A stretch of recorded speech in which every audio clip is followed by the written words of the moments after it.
Hello बच्चों, कैसे हैं आप। तो देखिए यूनिफॉर्म सर्कुलर मोशन होता क्या है। देखिए तो आज का हमारा इस टॉपिक का ये पूरा चैप्टर का है जो मोशन इन अ प्लेन का लास्ट टॉपिक है, that is uniform circular motion. देखिए अगर कोई सर्कल है, ऐसे सर्कुलर पाथ में ले रहा हूँ, दैट इज सर्कुलर पाथ। ठीक है, पाथ कैसा है, सर्कुलर। अब स्ट्रेट लाइन पाथ को भूल जाओ, बात करते हैं मोशन हो रहा है ऑब्जेक्ट का एक सर्कुलर पाथ में। बहुत इंटरेस्टिंग है क्योंकि सर्कुलर पाथ को जब हम लेते हैं तो उस समय जो स्ट्रेट पाथ के कंसेप्ट हैं वो लगेंगे जरूर, बट देखो उनका सोचने का हमारा जो पूरा तरीका होगा वो थोड़ा हमको बदलना पड़ेगा।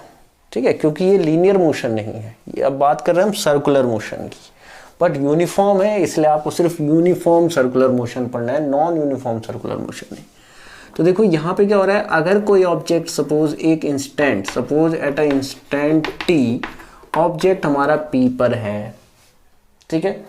अब एक सेकंड बाद वो पहुंच गया क्यू पर, फिर एक सेकंड बाद वो पहुंच गया आर पे, फिर एक सेकंड बाद वो पहुंच गया एस पे, फिर वापस आ गया।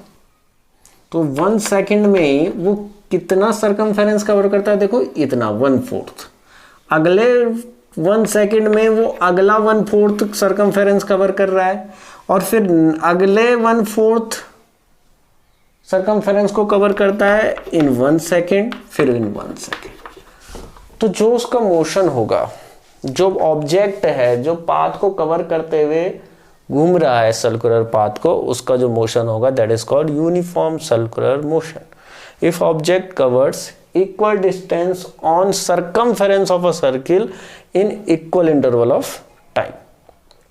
ठीक है, तो अब आप बताइए वो एंगल कितना स्वीप कर रहा होगा, हर एक सेकंड में वो कितना एंगल स्वीप कर रहा है आपको पता है, दैट इज 90 डिग्री। अगले एक सेकंड में भी उसने कितना एंगल स्वीप करा, 90 डिग्री, 90 डिग्री एंड 90 डिग्री।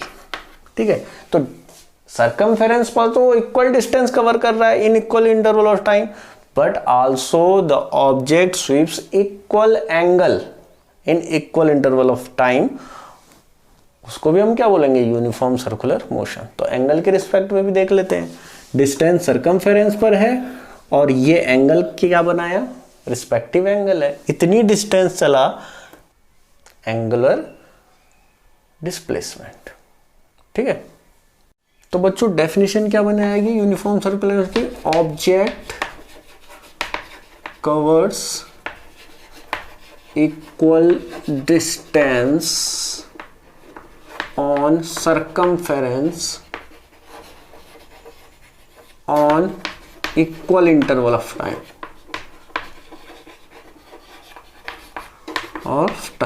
ठीक है। दूसरा, object sweeps equal angle in equal interval of time on circular path. इन दोनों कंडीशनों में जो ऑब्जेक्ट है उसको बोला जाएगा यूनिफॉर्म सर्कुलर मोशन। ठीक है बच्चों, तो एग्जांपल की बात करें तो आप यूनिफॉर्म सर्कुलर मोशन के कोई भी एग्जांपल ले सकते हैं। ठीक है, घड़ी है, घड़ी में जो मिनट वाली है, आर्म है उसकी, सेकंड वाली है, आवर वाली है, सबका मोशन कैसा है, यूनिफॉर्म सर्कुलर मोशन है। देखो अगर सेल ठीक लगे हुए हो तो ठीक है, प्रॉपर वे में अगर सोर्स उसको क्या दे रहा हो, एनर्जी प्रोवाइड करा रहा हो। चलिए अब देखते हैं how uniform circular motion is an accelerated motion. बड़ी सोचने वाली बात है।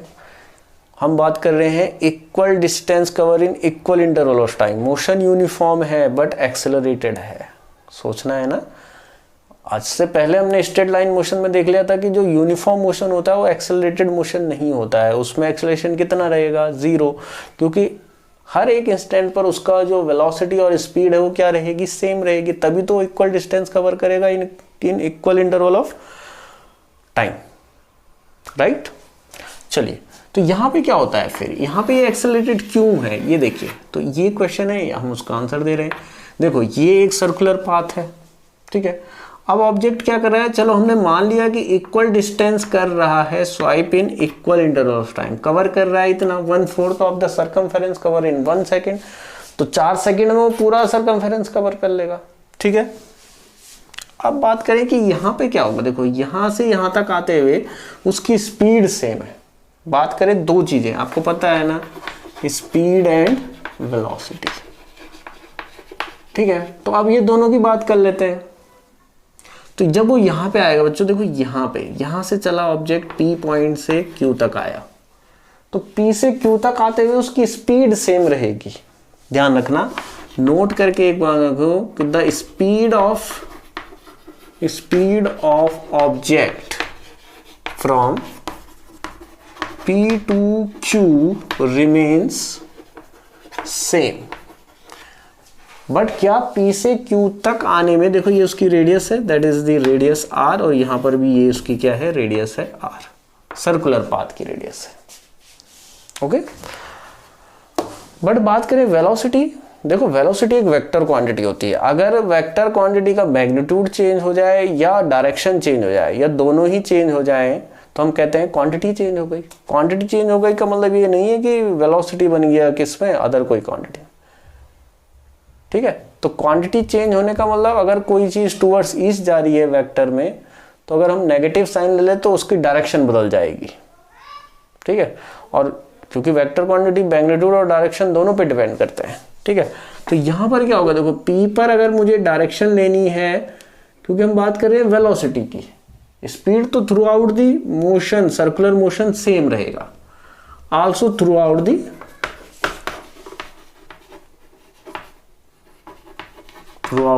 Motion speed remains same. But यहां पर अगर आप वेलोसिटी ले रहे हैं तो यहां पे आप टेंजेंट ड्रॉ कर देंगे, that is the velocity. Q पर आप वेलोसिटी ले रहे हैं तो इस तरीके से आप इसको बिल्कुल एकदम सही बनाएंगे, हाँ बिल्कुल ऐसे, राइट, इस तरीके से V1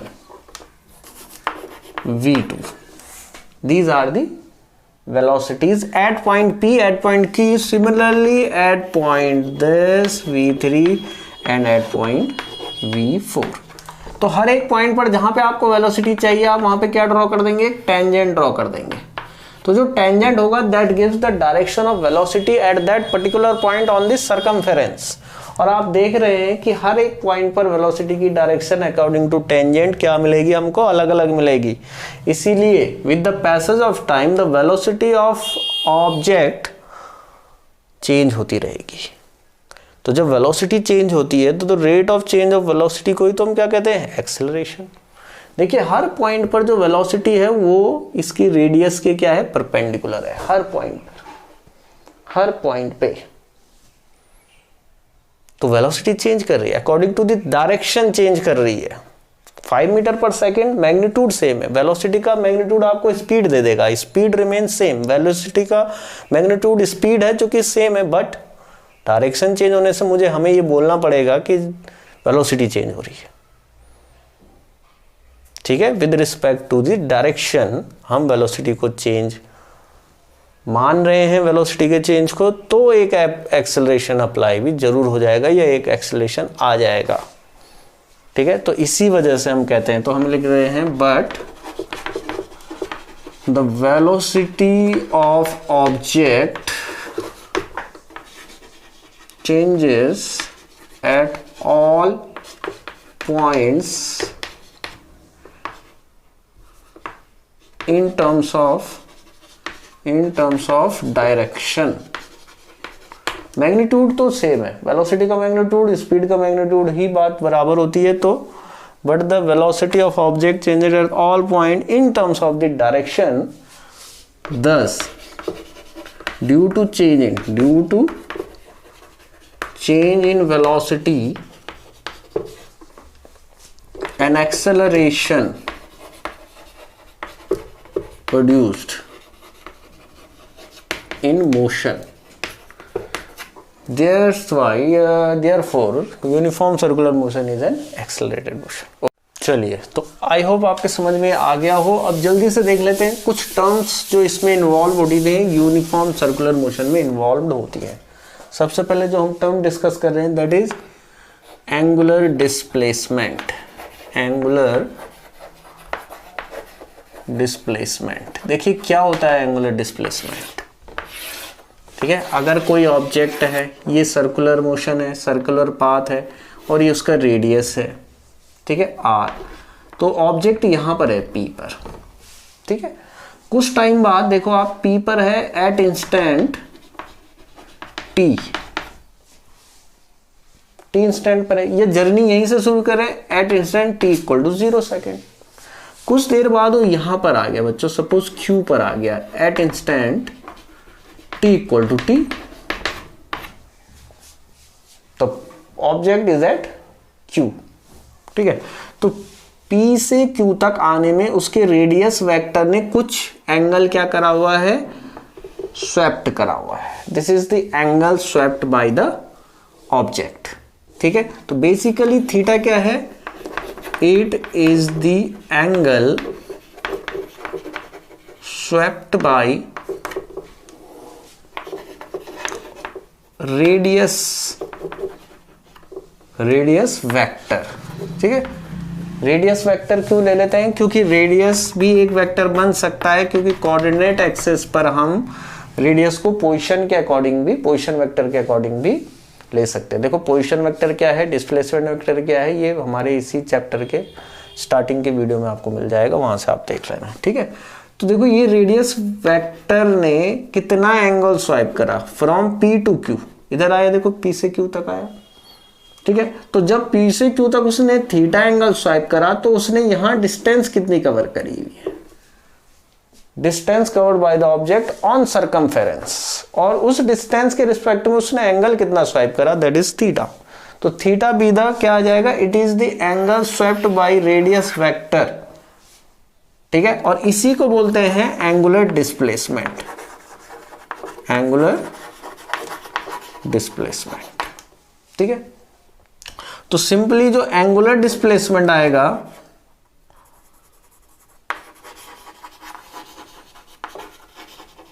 वो बन जाएगा हमारे इक्वल टू एंगल, और एंगल इक्वल टू होता है आर्क अपॉन रेडियस, ठीक है। तो आर्क अपॉन रेडियस के हिसाब से एंगल आ गया थीटा इक्वल टू आर्क कितना ले लिया, एस अपॉन आर, ठीक है। अब आप एक चीज ध्यान रखना, इसमें टाइम के साथ या टाइम के चेंज होने के साथ साथ इन में से कौन सी चीज फिक्स रहेगी और कौन सी चीज वेरी कर सकती है, इन टर्म्स में से देखो आपका आंसर क्या आएगा। देखो जैसे जैसे टाइम गुजरेगा 0 से 1 सेकंड, 2 सेकंड, 3 सेकंड, 4 सेकंड, कौन सी चीज फिक्स है, कौन सी चीज इसमें चेंज हो रही है। तो जो चीज चेंज हो रही है हम उसको क्या ले सकते हैं, डी थीटा के फॉर्म में। तो आप इसको, इसी फॉर्मूले को आप लिख सकते हैं delta theta equal to delta s upon r, क्योंकि आर तो चेंज होने से रहा, टाइम कितना भी बढ़ जाए भाई, radius of this circular orbit या पाथ क्या रहेगी, फिक्स्ड। थीटा चेंज हो सकता है, एस चेंज हो सकता है, हम यहां से यहां तक का ही ले लें सिर्फ, तो थीटा और एस कुछ और है, ठीक है। तो आप इस फॉर्मूले को ऐसा भी ले सकते हैं, और d theta equal to d S upon r, that is the formula आ गया फॉर किसके लिए, एंगुलर डिस्प्लेसमेंट। तो angular displacement denoted by theta, d theta, delta theta and given by the ratio of arc upon radius simply as the angle. Okay बच्चों, अब जल्दी से बात कर लेते हैं हमारी सेकंड टर्म्स की, दैट इज एंगुलर वेलोसिटी। अब देखिए एंगुलर वेलोसिटी क्या होती है, इसी पे समझ लेते हैं एंगुलर वेलोसिटी, ठीक है। तो जब हमने एंगुलर डिस्प्लेसमेंट लिया है, तो अगर एंगुलर डिस्प्लेसमेंट चेंज होगा with the passage of time, time के साथ साथ एंगुलर डिस्प्लेसमेंट भी चेंज होता है। जैसे हम कहें कि कोई ऑब्जेक्ट अगर लीनियरली मूव कर रहा है, तो with the passage of time, जैसे जैसे टाइम चेंज होगा उसकी लीनियर डिस्प्लेसमेंट भी चेंज होगा, ठीक है। तो the rate of change of linear displacement को अगर आप लीनियर वेलोसिटी बोलते हो, तो अगर एंगुलर डिस्प्लेसमेंट चेंज होगा विद टाइम, तो rate of change of angular displacement को आप क्या बोलेंगे, एंगुलर वेलोसिटी। सिंपल था, चलिए सिंपल है तो इसको डेफिनेशन में भी लिख लेते हैं।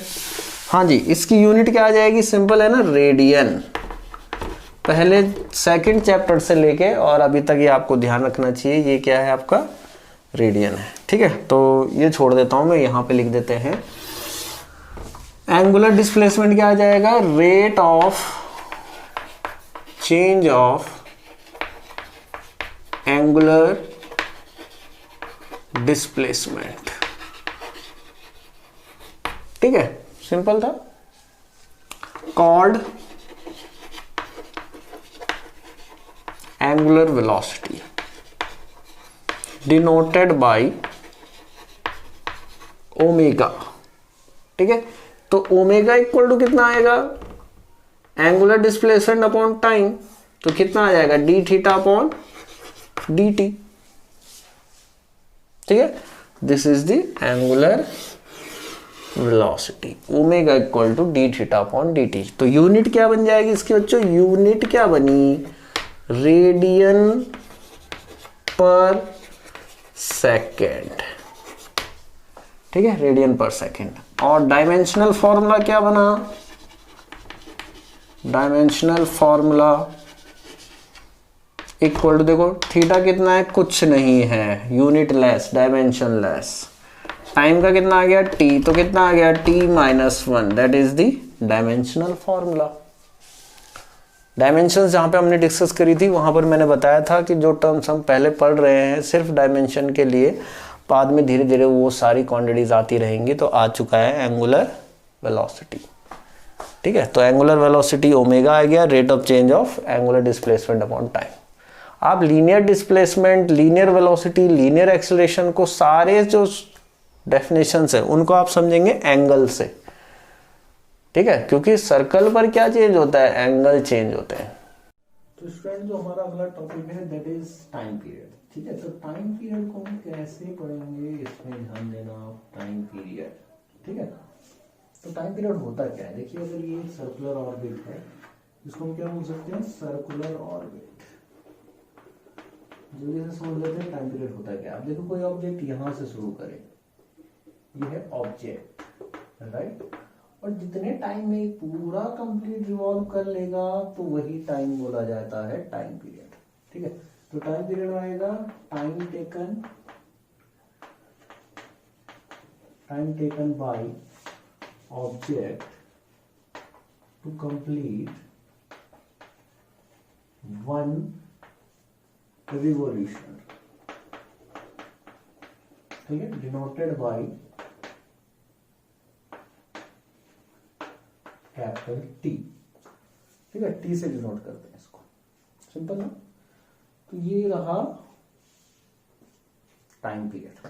ठीक है, अगर यूनिट की बात करें तो ये मेजर होता है किसमें, सेकंड में। सिंपल है। तो कितना टाइम लगा एक ऑब्जेक्ट को सर्कुलर ऑर्बिट को कंप्लीट करने में, that is the time period. Okay, चलिए अगला देख लेते हैं फ्रीक्वेंसी। देखो फ्रीक्वेंसी क्या होता है, देखिए कितने नंबर ऑफ रिवॉल्यूशन हो रहा है इन यूनिट टाइम में, दैट इज कॉल्ड फ्रीक्वेंसी। ठीक है, तो number of revolution in per unit time. Okay, as simple as that. अगर ये 10 रिवॉल्यूशन कर रहा है ऑब्जेक्ट पूरा, ठीक है, पूरे को कितने टाइम में कर रहा है, पूरा करे किसी भी टाइम में, बट नंबर ऑफ रिवॉल्यूशंस कितने होंगे यूनिट टाइम में, जितने भी है वो उसकी फ्रीक्वेंसी आ जाएगा। ठीक है, डिनोटेड बाय न्यू से भी ले लेते हैं, एन से भी ले लेते हैं और एफ से भी ले लेते हैं। देखो फ्रीक्वेंसी को इन तीनों टर्म्स में लिया जाता है। बात करेंगे अगर एलिमेंट्री पार्टिकल्स, जैसे कोई इलेक्ट्रोमैग्नेटिक वेव है, ठीक है, जितना भी रेडिएशन चलता है वो इलेक्ट्रोमैग्नेटिक वेव है और उनका ड्यूल नेचर होता है, wave nature and particle nature. तो वेव की फ्रीक्वेंसी होती है, तो हम न्यू वहां प्रेफर करते हैं। एन लेते हैं किसी एक कंपाउंड ऑब्जेक्ट के लिए ले लेते हैं, कोई कंपाउंड पेंडुलम हो या सिंपल पेंडुलम हो, उनके लिए हम एन यूज करते हैं। And this is use for alternating current. AC की भी फ्रीक्वेंसी होती है, राइट। तो जहां पे जिस चीज का सिंबल यूज होगा हम वहां पे लगा लेंगे। तो चलो माना एक ऑब्जेक्ट है सर्कुलर ऑर्बिट में रिवॉल्व कर रहा है और उसकी फ्रीक्वेंसी न्यू है। तो अगर हम मान लें कि if new be the frequency of object, ठीक है, तो इसका मतलब है न्यू रिवॉल्यूशन करेगा 1 सेकेंड में। यही मतलब हुआ ना, अगर कि एक ऑब्जेक्ट है सर्कुलर ऑर्बिट में घूम रहा है तो भाई न्यू करेगा कितने टाइम में? 1 सेकेंड में।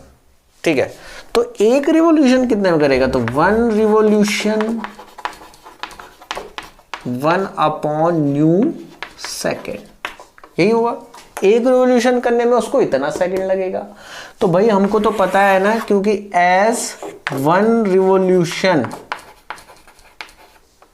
टाइम टेकन, ये क्या है बच्चों? Time taken in nu revolution equal to 1 second. तो टाइम टेकन इन 1 रिवॉल्यूशन 1/न्यू सेकेंड। और एज 1 रिवॉल्यूशन का जो टाइम होता है, टाइम ऑफ, एज मैं यहां पर लिख देता हूं, time of 1 revolution equal to T. तो टी इक्वल टू कितना आ गया? 1/न्यू। ठीक है, सेकेंड। तो यहां से क्या रिजल्ट आया? Both are reciprocal, time period and frequency both are the reciprocal. जितना ज्यादा टाइम पीरियड होगा फ्रीक्वेंसी उतनी कम होगी, जितना टाइम पीरियड कम होगा फ्रीक्वेंसी उतनी ज्यादा होगी। ठीक है, अगर एग्जांपल की बात करें, सिंपली देखो, ज्यादा जोर नहीं डालो। अगर एक चक्कर पूरा करने में आधा सेकंड लगता है तो 1 सेकंड में कितने हो जाएंगे? आप बोलेंगे सर 2 रिवॉल्यूशन। मैं कहूँगा चलो एक पूरा चक्कर कंप्लीट करने में 0.25 सेकंड लग रहा है, that is the 1/4 of a second. तो 1 सेकंड में कितने हो गए? 4 चक्कर। मैंने क्या घटाया? टाइम पीरियड ऑफ 1 रिवॉल्यूशन को कम कर दिया, तो नंबर ऑफ रिवॉल्यूशन बढ़ गया, राइट। तो यही दोनों एक दूसरे के क्या हैं? Inversely proportional. ठीक है, तो आप इसको यूज कर सकते हैं, t इक्वल टू 1/न्यू और न्यू इक्वल टू 1/t। तो न्यू की जो यूनिट आ गई, यूनिट कितनी आ गई न्यू की? Unit of new equal to, unit of new कितना आ गया? देखो 1/सेकेंड, यानी इक्वल टू सेकेंड माइनस 1। तो इसकी जो डायमेंशन आ गया न्यू का, that is t-1, same as angular velocity. जी बच्चों, अब जल्दी से समझ लेते हैं कि relation between angular velocity, frequency and time period में क्या रिलेशन है। ठीक है, एक टाइम पीरियड में, एक फ्रीक्वेंसी में, और साथ में हम ले लेते हैं यहां पर देखिए रिलेशन बिटवीन, देखो मैं क्या क्या लिख रहा हूं, omega that is angular velocity, knew that is the frequency and T. ठीक है, अब देखो कोई ऑब्जेक्ट है, पूरा एक चक्कर कंप्लीट करने में कितना टाइम ले रहा है? Suppose T with the time period, और जो उसकी एंगुलर वेलोसिटी है दैट इज ओमेगा। ठीक है, पूरा राउंड लेने में टी टाइम ले रहा है और एंगुलर वेलोसिटी उसकी ओमेगा है। तो बताओ एंगल कितना स्वाइप करेगा, कितना एंगल स्वैप्ट करेगा? आप बोलेंगे सर यहां से चलेगा 0 डिग्री से और 360 पे आ जाएगा। तो हम लिखेंगे as object swept theta equal to 360 degree to complete 1 revolution in T time with omega velocity that is the angular velocity. लिख दिया स्टेटमेंट। तो एंगुलर डिस्प्लेसमेंट कितना हुआ है एक कंप्लीट रिवॉल्यूशन में? That is 360 degree. ठीक है, तो एंगुलर डिस्प्लेसमेंट आया आपका, angular displacement equal to 360 degree that is theta. Time कितना आया है? Time taken that is T equal to, इसको आप 2 पाई भी बोल सकते हैं ना, टी टाइम टेकन है टी, और वेलोसिटी कितनी है? ओमेगा। तो omega equal to angular displacement that is 2 pi upon time, angular velocity equal to angular displacement upon time. ठीक है, तो हो गया भाई एक रिलेशन। तो यही है, काफी इंपॉर्टेंट, देखो वेरी वेरी इंपॉर्टेंट, कई डेरिवेशन में आप यहां से लेकर के आगे जो भी फिजिक्स पढ़ेंगे, चाहे वो वेव मैकेनिक्स तक जाएंगे, सीधे वेव मोशन तक जाएंगे, आपको ये फॉर्मूला वहां पर भी यूज करना है। यही नहीं, आगे भी जो चैप्टर्स आएंगे, चाहे वो 12th क्लास के हों चाहे हायर एजुकेशन में हो, ये फॉर्मूला आप जरूर याद रखेंगे। ठीक है, कैसे इसको बनाया वो समझ गए। और इसमें थोड़ा सा हम क्या करेंगे, देखो और ओमेगा इक्वल टू देखो 2 पाई और 1/t लिख दिया। तो देखो 1/t कितना होता है, ये आया देखो 1/t इक्वल टू न्यू, तो 2 पाई न्यू आ गया। ठीक है, ये आ गया भाई। तो omega equal to 2 pi upon T और omega equal to 2 pi nu. चलिए बच्चों, अब देख लेते हैं relation between angular velocity and linear velocity क्या है। देखो दोनों अब हमने क्योंकि वेलोसिटी पढ़ ली है, तो हमारा अगला काम रहेगा angular velocity and linear velocity को रिलेशन देखना। ठीक है, तो भाई relation between angular and linear velocity. ठीक है, चलिए, यानी हमको रिलेशन चाहिए v एंड ओमेगा में। तो हमारे पास क्या है, एज वी हैव, आप देखिए थीटा इक्वल टू कितना होता है, ds upon D R. R D R में नहीं लिया जाएगा, वो मैंने आपको पहले बता दिया है, वो किस में होता है, वो चेंज नहीं होगा। ठीक है, तो हमने माना थीटा इक्वल टू कितना ले लिया, चलो इसको डी थीटा कर देते हैं। ठीक है, इक्वेशन फर्स्ट। फिर हम लिखेंगे यहां पे देखो dividing by dt both side, दोनों तरफ हमने डिवाइड कर दिया dt से। तो d theta upon dt equal to ds upon r 1/dt। थोड़ा सा मैनेज कर लिया जाए तो हमारे को कोई प्रॉब्लम नहीं होगी। कैसे, हमने 1/r को अलग रहने दिया और ये जो dt से डिवाइड करा था ds के अपॉन में ले आए। ठीक है, तो देखो d थीटा अपॉन dt होता क्या है, but d theta upon dt आपको क्लियरली पहले बता दिया गया है आज की वीडियो में, omega that is angular velocity. And देखिए ds अपॉन dt क्या होता है, देखो s क्या है बच्चों, linear displacement. s is the linear displacement और ये टाइम, दोनों का जो रेशियो आएगा दैट इज v। ठीक है, तो इसको यहां पे रख दिया फ्रॉम इक्वेशन सेकेंड, दोनों को रखा तो omega equal to 1/r v। तो v इक्वल टू कितना आ गया, r omega. That is the linear velocity equal to radius of circular orbit into angular velocity. जी हाँ, तो अब आते हैं अपनी जो नेक्स्ट टर्म है दैट इज एक्सेलरेशन। बट कौन सा एक्सेलरेशन, लीनियर की बात तो हम कर ही नहीं रहे हैं, हम बात कर रहे हैं एंगुलर की, क्योंकि यूनिफॉर्म सर्कुलर मोशन में हम सब चीजें एंगल के रिस्पेक्ट में पढ़ते हैं। Angular displacement, angular velocity, angular acceleration, सारी चीजें एंगुलर है।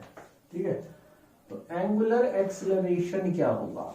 ठीक है, तो ये सिंपल आ जाएगा जैसे rate of change of angular velocity. ठीक है, या rate of change of angular velocity denoted by alpha, that is the alpha. ठीक है, तो अल्फा से डिनोट करते हैं। तो कैसा है, देखो alpha equal to d omega upon D t. Simple, आप इसको ऐसे भी ले सकते हैं, alpha equal to omega upon T और rate of change of angular velocity, या इसको क्या कहते हैं, derivative of angular velocity omega with respect to time.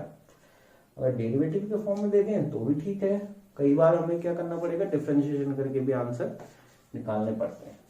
अब बात कर लेते हैं इसकी यूनिट क्या आएगी, यूनिट ऑफ अल्फा। देखिए ओमेगा का क्या था, ओमेगा क्या था, थीटा अपॉन टाइम। ठीक है, तो उसके लिए क्या आ रहा था, t-1 या वी कैन से सेकेंड -1 अपॉन में क्या आ गया, सेकेंड, तो ये आ जाएगा सेकेंड -2। ठीक है, और अगर इसकी डायमेंशनल फॉर्मूला देखें, डायमेंशनल फॉर्मूला तो वो बन जाएगा आपका t-2। चलिए बच्चों देख लेते हैं relation between angular acceleration and linear acceleration, इन दोनों में रिलेशन आ जाएगा। तो यहीं पर इसको थोड़ा सा मॉडिफाई कर देते हैं, relation between angular acceleration and linear acceleration, दोनों में क्या रिलेशन देखते हैं। ठीक है, तो we have v equal to R omega, relation between linear velocity and angular velocity.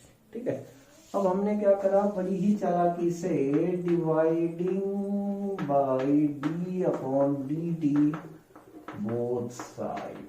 ठीक है, तो v के साथ हमने d अपॉन डिवाइड नहीं जी, मल्टीप्लाई करो, multiplying by D upon D t. तो d अपॉन डी टी आ गया, इधर भी d अपॉन डी टी आ गया, आर ओमेगा आ गया। तो देखो यहां तो हो गया dv upon D T equal to, देखो इन दोनों में से कांस्टेंट कौन है या फिक्स्ड कौन रहेगा, तो सर्कुलर ऑर्बिट की रेडियस फिक्स रहेगी। देखो ये है सर्कुलर ऑर्बिट। अगर कोई ऑब्जेक्ट घूम रहा है तो उसकी एंगुलर वेलोसिटी वेरिएबल हो सकती है, according to angular displacement angular velocity भी चेंज करेगी, बट रेडियस फिक्स रहेगी। तो जो कांस्टेंट होता है वो डिफरेंशिएशन में पार्ट लेता है ही नहीं, तो r बाहर आ जाएगा, तो D omega upon D T हो जाएगा। बट dv अपॉन dt आपको पता है that is linear acceleration a, that is linear acceleration, and d omega upon dt that is alpha, angular acceleration. इसको कुछ मान लिया first, from equation first a equal to r alpha, that is the relation. तो बच्चों आते हैं अपने last topic पर यूनिफॉर्म सर्कुलर मोशन के, दैट इज सेंट्रीपेटल एक्सेलरेशन। ठीक है, ये आपने याद रखना। होता है क्या है, देखो कोई ऑब्जेक्ट अगर यूनिफॉर्म सर्कुलर मोशन में है, ये ऑब्जेक्ट है undergoes in uniform circular motion, तो क्या कांस्टेंट रहेगा, उसकी स्पीड तो रहेगी कांस्टेंट, बट वेलोसिटी क्या होगी, चेंज करती रहेगी। चेंजेस कैसे चेंज करेगी, अकॉर्डिंग टू द डायरेक्शन, या in terms of direction velocity change करेगी। तो जब वेलोसिटी चेंज करेगी during the uniform circular motion, तो मोशन कैसा होगा, एक्सेलरेटेड होता है। ये बात हमने वीडियो के स्टार्टिंग में आपको बता दिया था। तो जब मोशन एक्सेलरेटेड है तो एक्सेलरेशन की एक पर्टिकुलर डायरेक्शन भी होनी चाहिए। तो हम कहते हैं कि अगर ऑब्जेक्ट सर्कुलर मोशन में है तो उसकी वेलोसिटी लगातार क्या करती है, चेंज करती है। हर एक पॉइंट पर मैं टेंजेंट ड्रॉ कर लेते हैं तो that gives the direction of velocity. ठीक है, तो हमेशा अगर ये इसका सेंटर है तो सेंटर सीकिंग एक एक्सेलरेशन वर्क करता है हर पॉइंट पर along the radius of the orbit. ठीक है, that is the AC। AC with the centripetal acceleration. तो an acceleration acts on the object along with the radius of orbit towards its center। ठीक है, an acceleration acts on the object along with the radius of orbit towards its center। ठीक है, तो ये एक होता है, तो इसको बोलते हैं सेंटर सीकिंग एक्सेलरेशन, राइट। हाँ, ये आपने ध्यान रखना है, denoted by AC, that is centripetal acceleration. चलिए बच्चों, तो लास्ट टॉपिक है हमारा, that is expression for AC, that is centripetal acceleration. Important है काफी, और सेंट्रिपेटल एक्सेलरेशन आपके आगे वाले चैप्टर्स में भी बहुत काम आता है। ओके, तो सबसे पहले देखें, माना एक सर्कुलर ऑर्बिट में ड्रॉ कर देता हूं। ठीक है, ये सर्कुलर ऑर्बिट है, राइट। अब इस सर्कुलर ऑर्बिट में मैं दो पॉइंट ले लेता हूं, सपोज P ले लिया और एक Q ले लिया। ठीक है, दो पॉइंट है, ये इसका सेंटर है, सेंटर से ये इसकी रेडियस है OP एंड OQ। ठीक है, बट जब ऑब्जेक्ट है आपके P पर, तो भाई P और Q पर स्पीड तो कांस्टेंट रहेगी, बट वेलोसिटी क्या रहेगी, डिफरेंट। तो वेलोसिटी को ड्रॉ करने के लिए आप क्या ड्रॉ करेंगे, टेंजेंट, दैट इज V1, और यहां पर एक टेंजेंट ड्रॉ कर दिया वेलोसिटी का, that is V2। v1 and v2 are the two vectors. ठीक है, ये दो वेक्टर्स है। क्योंकि ये वेक्टर इसलिए क्योंकि पी और क्यू पर ये पर्टिकुलर क्या बताते हैं, वेलोसिटी की डायरेक्शन। तो सपोज अगर यहां पर इंस्टेंट t है, सपोज तो यहां पर एक लेटर इंस्टेंट जो आएगा दैट इज, हमने माना कि कुछ टाइम ज्यादा, थोड़ा सा टाइम ज्यादा, तो t प्लस डेल्टा t कर दिया। ठीक है, at an instant object is at p और उसकी वेलोसिटी का जो वेक्टर है, जो डायरेक्शन है वो v1 वेक्टर से शो होती है। At later instant t plus delta t is very small, ये याद रखना। ऑब्जेक्ट कहां पे आ गया, q पे आ गया, और उसका जो वेलोसिटी का वेक्टर है that is given by v2 vector.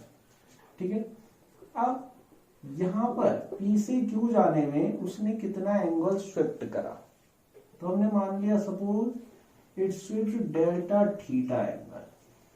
ठीक है, और यहां से देखो p से q तक एक आर्क पर तो ऐसे चला है p से q, बट एक डिस्टेंस हमने और ले ली है छोटे से, ये ड्रॉ कर दिया p से q तक, दैट इज कॉल्ड, यहां पे ले लिया हमने इसको delta s। Okay, diagram clear हो चुका होगा आई होप सारा। चलिए अब इसको हम शुरू करते हैं कि इसको सॉल्व कैसे करेंगे, ड्राइव कैसे करेंगे। देखो सेंट्रीपिटल एक्सीलरेशन। ठीक है, तो सेंट्रीपिटल एक्सीलरेशन बच्चों होता है वैसे तो v²/r। ठीक है, ये हमारा टारगेट है जी। तो अब हम देखेंगे चेंज इन वेलोसिटी का ऑब्जर्व हमने करना है, चेंज इन वेलोसिटी को ऑब्जर्व करेंगे तभी हम क्या ले आ पाएंगे, एक्सीलरेशन की बात करेंगे। तो v1 एंड v2 दो वेलोसिटीज है एट पॉइंट p और q, तो इसके लिए हम दोनों वेक्टर के फॉर्म में है, तो हम क्या करेंगे, एक सेपरेट इस v1 के वेक्टर को शिफ्ट करके, शिफ्टिंग का मतलब आप जानते हो ना, शिफ्टिंग ऑफ वेक्टर, हमने क्या करा, v1 को एक वेक्टर से डिनोट कर दिया दैट इज v1 वेक्टर। ठीक है, और इसको हमने नाम दे दिया a b। ठीक है, a b is the vector same as vector v1। ठीक है, और उसको हमने शिफ्ट करके रख दिया एक जगह पे। एंड सेम हमने जो वेक्टर b है v2, वेक्टर v2 है, उसको ले लिया a के टेल से, दूसरा वेक्टर हमने ड्रॉ कर लिया दैट इज v2।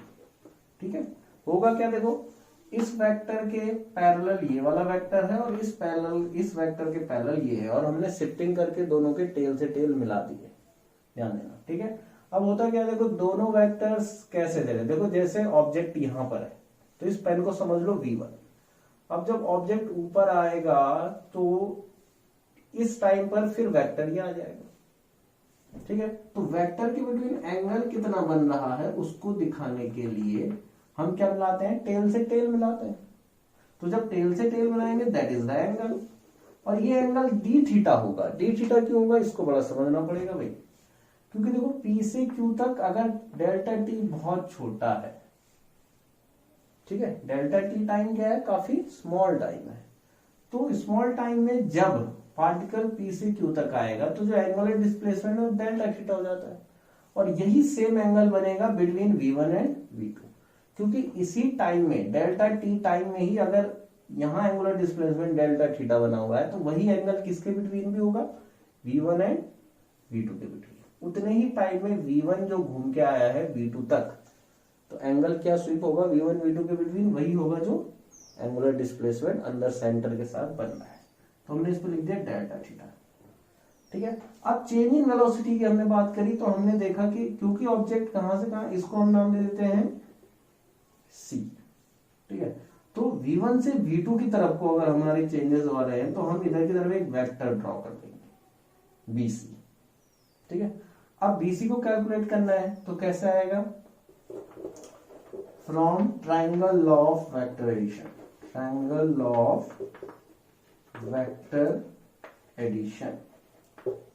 ठीक है, ट्राइंगल लॉ में आप देखो पहला vector that is A B vector plus दूसरा वेक्टर, जिस देखो ए बी के हेड के ऊपर जो BC है इस वेक्टर की क्या है, टेल है, तो इसको हम यहां पर लिख देंगे BC वेक्टर इक्वल टू जो थर्ड वेक्टर इस पूरे ट्राइंगल को क्लोज कर रहा है, third closing side of a triangle gives the resultant that is the AC। ठीक है, अब हम इसको ऐसे लिख सकते हैं, BC vector equal to AC vector minus इसको उधर ले जाइए AB वेक्टर, ठीक है। ये तो यहां से देखिए BC वेक्टर इक्वल टू, देखो AC वेक्टर कितना है, AC वेक्टर ये है, that is vector V2 minus vector V1। AB कितना है, V1। तो यहां पर हम देख रहे हैं here BC vector equal to, यही देता है हमको change in velocity in time delta T, ठीक है। तो जो BC है वो क्लियरली कितना आ गया, ये आ गया आपके पास। तो ये हमने ऑब्जर्व कर लिया है change in velocity in time delta T G. तो समझे आप इसको। आगे मैं कुछ इसमें और चीजें बता दूं। देखो टाइम तो है स्मॉल, कुछ चीजें आपने ध्यान देनी है, टाइम इज वेरी स्मॉल। तो जब वेरी स्मॉल होगा तो देखिए जो आर्क है PQ, जब ये बहुत छोटा होगा ना, तो ये आर्क इस जो कॉर्ड हमने डाली हुई है Q से P तक की, ये और ये आर्क दोनों क्या होंगे, इक्वल होंगे। तो ये क्या बन गया, देखो OPQ एक ट्राइंगल बन गया, ठीक है, ये एक ट्राइंगल बन गया। सिमिलरली एक ट्राइंगल आपको यहाँ पे मिला हुआ है जो हमने वेक्टर को शिफ्टिंग करके बनाया था, और ये भी बोल दिया है कि डेल्टा थीटा और यहाँ जो डेल्टा थीटा बना हुआ है दोनों सेम होंगे, ठीक है। ये लॉजिक कुछ ऐसा है, देखो जितने, क्योंकि टाइम P से Q तक जाने का सेम है, तो V1 और V2 के बिटवीन जो एंगल बनेगा फाइनल जब P से Q तक आएगा, तो एंगल इतना ही बनेगा जितना सेंटर पे रेडियस क्या कर रही है, स्वेप्ट कर रही है, उसको जरूर ध्यान देना। तो ये सारी चीजें हम यहाँ पे ले आए हैं। अब आपने देखना है कि ये जो दोनों ट्राइंगल बने हुए हैं ये ट्राइंगल सिमिलर है या नहीं है, ठीक है। तो अगर मैग्नीट्यूड वाइज देखा जाए तो AB और AC मैग्नीट्यूड में सेम है, V है, ठीक है। तो फ्रॉम ट्राइंगल नाम दे दिया ABC एंड ट्राइंगल का नाम इधर भी है एक ट्राइंगल OPQ, दोनों कैसे ट्राइंगल है देख लेते हैं। तो यहाँ पे क्या हो रहा है, देखिए ये वाली साइड, क्योंकि ये रेडियस है R है, ये भी रेडियस है R है, हमने बात कर दी है, radius of the circular orbit R है। तो क्या है, यहाँ सिमिलरिटीज हो रही हैं, ट्राइंगल सिमिलर है या नहीं, इसको देखने के लिए आप क्या करेंगे, देखिए OP upon OQ equal to R upon R equal to 1, ठीक है, कैंसिल हो गए। अब दूसरे वाले ट्राइंगल की बात करें, इस वाले ट्राइंगल में क्या हो रहा है, AB upon AC equal to V upon V। देखिए V1 V2 तो हमने तब लिए हुए अलग जब डायरेक्शन अलग है, अदरवाइज अगर हम मैग्नीट्यूड लें V1 का तो वो भी V है, और V2 का मैग्नीट्यूड ले ले वो भी क्या है, V है। देखिए magnitude of V1 equal to magnitude of V2 equal to V, that is equal to speed. तो भाई ये भी कट के कितना आ गया, 1। एंड जो एंगल है, angle BAC equal to angle QOP equal to delta theta या D थीटा कह सकते हैं, ठीक है। तो भाई सारी कंडीशन फेवर कर रही हैं ये बोलने के लिए कि thus triangle ABC similar to triangle OPQ। बन गई बात, चलिए बन गई बात। तो जब दो ट्राइंगल सिमिलर होते हैं तो उनके करस्पॉन्डिंग साइड का रेशियो क्या होता है, सेम होता है। तो हम करस्पॉन्डिंग साइड ले लेते हैं। तो जल्दी से ले ले करस्पॉन्डिंग साइड का रेशियो। इस वाले ट्राइंगल में ले लेते हैं PQ upon OP equal to, इसमें भी वही साइड उठा लो, that is BC upon AB, ठीक है। अब इनकी वैल्यूज आप यहां पे रख दो। तो भाई PQ कितना है, हमने लिखा डेल्टा S, दैट इज जो सरकमफेरेंस पे डिस्टेंस कवर करी है डेल्टा T टाइम में, स्मॉल टाइम डेल्टा T में, ठीक है। और OP कितना है, देखिए OP है आपका R, ठीक है। BC कितना है आप यहां पे रख चुके हैं, दैट इज इसको हम क्या बोल सकते हैं, डेल्टा V। चेंज की बात करेंगे, चेंज इन वेलोसिटी, तो चेंज को हम ले लेते हैं डेल्टा V से, तो इसको आप डेल्टा V रख दीजिए अपॉन AB कितना है बच्चों, ये है आपका V जी। तो भाई हमने यहाँ डेल्टा v इक्वल टू ले लिया, इसको इधर ही छोड़ देते हैं बट लिख इधर देते हैं, और ये आ जाएगा v upon R delta s। फिर अब ले लेंगे हम dividing by delta t both side, दोनों तरफ डिवाइड करना है, तो delta v upon delta t equal to v upon R delta s upon delta t। ठीक है, हो गया। अब होता क्या है कि अगर delta T approaches to zero है, टाइम हम कितना ले ले, जीरो के नजदीक ले ले, सोचने वाली बात है। हम ये जो टाइम चेंज कर रहा है पी से क्यू तक, टी यहां पर था और T plus delta T is very small, और वो क्या है बिल्कुल, अगर जीरो का अप्रोच कर रहा है तो कैसी वेलोसिटी आती है, इंस्टेंटेनियस वेलोसिटी। ये हमने बात करा हुआ है, आप मोशन इन स्ट्रेट लाइन में देख सकते हैं कि अगर इंस्टेंटेनियस वेलोसिटी होती क्या है ना। तो हम लिमिटिंग वैल्यू को ले लेते हैं, तो if delta T approaches to zero then जो लिमिटिंग वैल्यू आएगी DV delta V upon delta T की, तो ये आप ले लेंगे direct DV upon D T equal to we upon R D S upon D T आप कह सकते हैं। अब देखिए डीवी अपॉन डी टी होता है क्या है, डीवी अपॉन डी टी क्या होता है भाई, वेलोसिटी में चेंज है बट यूनिफॉर्म सर्कुलर मोशन की। तो जो velocity change in uniform circular motion आएगा उसी को हम बोलेंगे एक्सेलरेशन, बट सेंटीमीटर एक्सेलरेशन। तो उसको हमने क्या नाम दे दिया, a c equal to we upon r, और d S upon D t आएगा, दैट इज वी। तो ए सी इक्वल टू कितना आ गया, वी स्क्वायर अपॉन आर जी। तो v इक्वल टू होता क्या, देखो v इक्वल टू एक और फॉर्मूला लिख ले, v इक्वल टू तो आर ओमेगा भी होता है, तो आर ओमेगा भी रख के देख लेते हैं भाई, कैंसिल हो गया आर से आर, तो कितना आ गया आर ओमेगा स्क्वायर। तो a c equal to also r omega square. तो मैग्नीट्यूड तो हमको मिल चुका है, बात होगी डायरेक्शन की कि हमने जो सेंटर सीकिंग क्यों लिया एक्सप्रेशन। देखिए अब डायरेक्शन को समझ लेते हैं कि आखिर डायरेक्शन की कहानी क्या है भाई, ये अंदर की तरफ क्यों वर्क कर रहा है सेंटीमीटर एक्सेलरेशन। देखो इसको कैसे समझेंगे, क्या मैंने ये बनाया, मैंने एक सर्कुलर ऑर्बिट, ठीक है।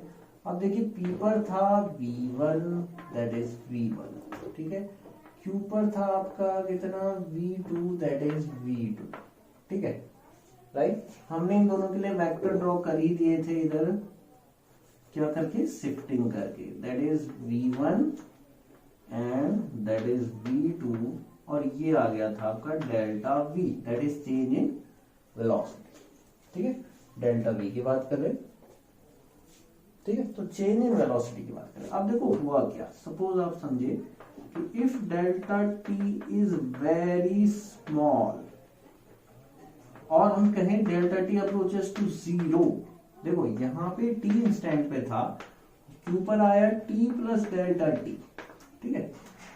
तो अब क्या होगा, देखो delta t approaches to zero हो रहा है, तो जो एंगल है ना बच्चों, ये डेल्टा थीटा जो हमने बताया था, ये भी अप्रोचेस टू जीरो होना चाहिए। फिर तो अगर यहाँ p से q तक पहुंचने का टाइम बहुत ही स्मॉल है, अप्रोचेस टू जीरो है, तो जो ये एंगल स्वेप हो रहा है यहाँ पर, वो भी कितना होना चाहिए, ये जो डेल्टा थीटा है अप्रोचेस टू जीरो होना चाहिए।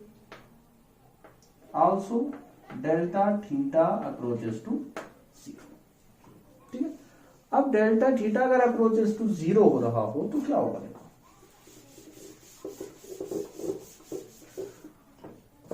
अब अगर delta theta approaches to zero है, जैसे ये दोनों है अप्रोचेस टू जीरो है, तो देखो as a b equal to a c, ठीक है, दोनों क्या कर जाएंगे, फिर ये आ गया ए बी, और यहीं पर ही हम क्या ले लें, इसके साथ ए सी भी ले लें। तो जो ये यहां पे आए, देखो ये दोनों अगर इनके बिटवीन का एंगल जीरो हो जाएगा तो दोनों एक दूसरे के ऊपर ओवरलैप करेंगे, ठीक है, इस तरीके से है ये। अगर एंगल कम होता रहा तो ये ऐसा आ जाएगा, ठीक है, ऐसे, राइट, ठीक है। एंगल कम होगा तो दोनों इधर आएंगे, तो ये ए बी और ए सी तो आ गए इधर। तो जो डेल्टा वी है, तो ये एंगल आप देख रहे हैं, ये कितना हो जाएगा 90 डिग्री। तो जब ए बी और ए सी दोनों क्या हो जाएंगे, बराबर है ही हो, और टाइम जो है अप्रोचेस टू जीरो है, तो एंगल भी अप्रोचेस जीरो होगा, तो वहां से हम देख रहे हैं कि जो एंगल, अब आप एंगल का नाम कुछ भी रख सकते हैं, ठीक है। तो एंगल के नाम आप क्या रखेंगे, जैसे यहां से आपने जो एंगल उठाए थे, angle A B C equal to angle A C B equal to 90 degree. तो अब ये जो एंगल है, आप देख रहे हैं आप जो V1 है, तो यहां पर आ रहा है 10 delta V is perpendicular to V1 and V2 also.